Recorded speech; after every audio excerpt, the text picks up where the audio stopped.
Le FC Barcelone pense à se séparer de certains joueurs, dont des titulaires. On voit tout ça dans cette vidéo. Salut à tous les gars, c'est Azial. Aujourd'hui, nouvelle vidéo actu FC Barcelone. On va voir pas mal de choses. On va revenir bien évidemment sur la grosse actu qui commence à toucher le club, qui pourrait être exclu de la Ligue des Champions. On va en parler par rapport à la Super League et tout. Je trouve que ça fait un bon parallèle. D'ailleurs, petite vidéo dont on a parlé de la Super League, qui est sortie sur la chaîne si ça vous intéresse, où on élargit un petit peu le débat, n'hésitez pas à aller la voir. Dans cette vidéo, on va se concentrer malgré tout sur le point de vue Barça. On va parler aussi de la petite rumeur qui envoie Joshua Kimmich. Bon, on essayera de tempérer parce qu'à l'heure actuelle, ça reste une rumeur, on va dire, à faible taux de réussite. On parlera de ça, de Kimmich au Barça, l'intégration, est-ce que ça pourra aller? Bon, vous connaissez un petit peu mon avis là-dessus, bien évidemment qu'un joueur comme Kimmich, ça ferait du bien. Et on parlera de la grosse actu qui est arrivée très récemment du côté du Barça, comme quoi le Barça est en train de réfléchir pour se séparer de pas mal de joueurs, dont des titulaires, et c'est pour ça que Jules Koundé figure sur la miniature de cette vidéo. Bien évidemment, avant qu'on rentre dans le vif du sujet de la vidéo, n'hésitez pas à la liker, n'hésitez pas à partager, à vous abonner, n'hésitez pas, voilà, ça fait plaisir, on est en période de fête, d'ailleurs j'espère que vous avez passé de bonnes fêtes, j'espère que vous avez passé un joyeux Noël, et puis on peut démarrer tranquillement cette vidéo, rentrer dans le vif du sujet. Comme je vous l'ai dit juste avant, le Barça pourrait se séparer de 5 joueurs lors du prochain mercato estival: Koundé, Christensen, Marcos Alonso, Sergi Roberto, Eric Garcia. Bon, on va faire un petit peu joueur par joueur, expliquer un peu leur situation et est-ce que ce serait bonne ou mauvaise chose pour le club. Commençons par Eric Garcia qui est en prêt du côté de Gérone. D'ailleurs, ça se passe très bien et je suis assez surpris du niveau de jeu qu'il affiche parce que du coup, après le Gérone FC Barcelone qu'on avait débriefé sur la chaîne, qui s'est fini en 4-2, et Gérone, enfin Rirona comme vous voulez, avait pondu une masterclass face au Barça. Vraiment, le Barça s'était fait rouler dessus. J'ai regardé des autres matchs de Gérone, j'ai notamment regardé le dernier match qu'ils ont fait là, le match nul face au Real Betis, un partout. Et Eric Garcia, les gars, il est très solide. Il est devenu très solide dans cette défense à 3. Il est axe droit du coup, enfin pas axe droit, mais il est défenseur central à droite, et il est très solide. Donc oui, le vendre. En plus, je pense, si je me trompe pas, il n'y a pas d'option d'achat dans son prêt, donc tu pourras le vendre à un bon prix. C'est normalement, avec la saison qu'il est en train de faire du côté de Gérone, je pense qu'Eric Garcia, tu peux le vendre à un bon prix. Du côté du Barça, ça n'a pas réussi pour lui, donc autant s'en séparer à l'heure actuelle. Sergio Roberto, bon bah il est en fin de contrat, comme Marcos Alonso. D'ailleurs, pardon, les deux ont un petit peu une situation similaire, je trouve, c'est-à-dire que ils commencent à prendre de l'âge, ils sont pas forcément utiles cette saison dans la rotation du Barça, ce sont pas des titulaires. Bon, Sergio Roberto là il sort d'un match où il t'a mis doublé, il t'a permis de gagner face au dernier, mais globalement, Sergio Roberto, il est quasi pas utilisé cette saison, même si c'est le capitaine. Marcos Alonso, franchement, ça fait un moment qu'on ne l'a pas vu sur le terrain, donc que ces deux-là, sont amenés à partir cet été, ça ne me choque absolument pas, pardon. Même si c'est vrai que Sergio Roberto, Xavi, lui, de son côté, aimerait énormément le prolonger. À voir ce qui va se passer sur son cas personnel. Mais Marcos Alonso, je ne vois pas pourquoi il serait gardé du côté du Barça. Et pour finir, Christensen, Koundé, qui eux sont un petit peu entre guillemets plus déjà des titulaires affirmés. Christensen et Koundé qui étaient des titulaires indiscutables la saison dernière. Cette saison, c'est un petit peu plus disputé entre les deux parce que souvent il y a une petite rotation. Koundé n'évoluant plus au poste de latéral droit, ou en tout cas plus de manière, on va dire, de manière occasionnelle cette saison, par rapport où l'année dernière c'était de manière récurrente. Voilà, je cherchais le mot. Du coup, les deux se partagent un petit peu la place à côté d'Araujo au poste de défenseur central, même si j'ai quand même l'impression que Koundé a eu un peu plus de temps de jeu que Christensen cette saison. Les deux, du coup, le Barça pourrait s'en séparer lors du prochain mercato. Là où j'y vois quand même un gros souci pour moi, c'est que, bon, sur le papier, vendre Koundé et Christensen, pourquoi pas, si t'en tires un bon billet et tout, mais à l'heure actuelle, du coup, du côté du Barça, qui est-ce qui te reste en tant que défenseur central? C'est pour ça que j'ai du mal aussi à croire un peu à cette piste.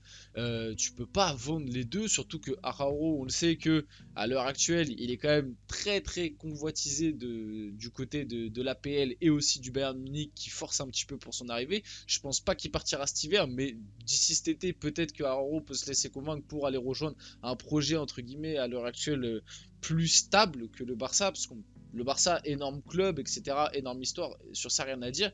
Club immensément respecté, mais sur le point de vue juste stable à l'heure actuelle, le Barça n'est pas stable sportivement, n'est pas stable financièrement. Donc quand tu es un joueur, c'est difficile de te projeter dans ce genre de club, surtout quand tu as la PL qui commence à venir toquer à la porte et te proposer certaines sommes, ou même le Bayern qui à l'heure actuelle a un projet sportif bien plus, j'estime en tout cas, stable et développé. Peut-être que tu peux te laisser avoir. Donc à voir ce qui va se passer à l'avenir. Koundé Christensen, moi je pense peut-être séparer l'un des deux plutôt Christensen, parce que Christensen tu l'as récupéré libre, il commence à arriver entre guillemets sur un âge où il ne pourra plus se développer, que ce soit sportivement ou même en termes de valeur marchande, et en plus j'ai quand même l'impression que Christensen est un petit peu moins utilisé cette saison que Koundé, même si Christensen, bon, c'est un peu plus compliqué cette saison pour les deux, mais globalement, les deux, l'année dernière, ils étaient au top, c'était des top joueurs. Cette saison, comme j'ai dit, un peu plus compliqué parce que globalement, la défense du Barça est, est un petit peu plus compliquée que l'année dernière, mais même l'équipe, j'ai envie de dire, le système et tout. Mais voilà, les deux restent quand même des défenseurs confirmés, et se séparer des deux, pour moi, ce serait une grosse erreur parce que tu sais pas par qui tu vas les remplacer, et tu sais même pas si, entre guillemets, ton gros défenseur central titulaire qui est Araujo, tu vas pouvoir le garder cet été. Donc voilà, un petit peu ce que je pense de toute cette info. Le FC Barcelone, Manchester City, Liverpool et Manchester United sont tous intéressés par Joshua Kimmich. Si l'Allemand ne prolonge pas, il pourrait bénéficier d'un bon de sortie cet été. Un petit peu comme un Alphonso Davies qui est dans la même situation. S'il venait à ne pas prolonger du côté du Bayern, on sait qu'il aura un bon de sortie cet été pour aller du côté du Real Madrid, et on sait que ça parle à peu près de 50 millions pour un Alphonso Davies. Donc si je me base sur ça, bah, je vois bien le Bayern, s'il n'y a pas de prolongation du côté de Joshua Kimmich, laisser lui offrir un bon de sortie autour des 70-80 millions. Comme Alphonso Davies, ça parle d'un bon de sortie de 50. Je vois pas pourquoi Kimmich, ce serait un bon de sortie de 120-130 millions. Autour de 80, je pense que ce sera possible. Et honnêtement, je pense que si ça venait à arriver, Joshua Kimmich sera la bonne prise, le joueur qui va attirer énormément de convoitises, comme l'était un petit peu Harry Kane cet été. Je pense que ce sera la bonne prise à faire lors du prochain mercato estival. Parce que bon, là, ça parle bien évidemment du mercato estival, pas de ce mercato hivernal. Donc le FC Barcelone est intéressé, bien évidemment. Un Manchester City, Liverpool, United sont tous intéressés. Je pense même que à un moment, il y aura la rumeur PSG, il y aura peut-être même la rumeur Real Madrid. Un joueur comme Joshua Kimmich, bien évidemment que tous les gros clubs, peut-être même Chelsea, tous les gros clubs vont essayer de le tenter, bien évidemment. Donc à voir si ça va se passer. On sait que pourquoi je le mets dans cette vidéo actu Barça alors que plein de clubs sont cités, c'est principalement parce que on sait que déjà lors du dernier mercato estival, il y avait cette petite rumeur, cette petite entre guillemets ce petit jeu du chat et de la souris, j'ai envie de dire, du chien et chat, où ça s'envoyait des petites phrases interposées entre le Bayern, Kimmich et Xavi, le Barça. On sait que Xavi a maintes et maintes reprises,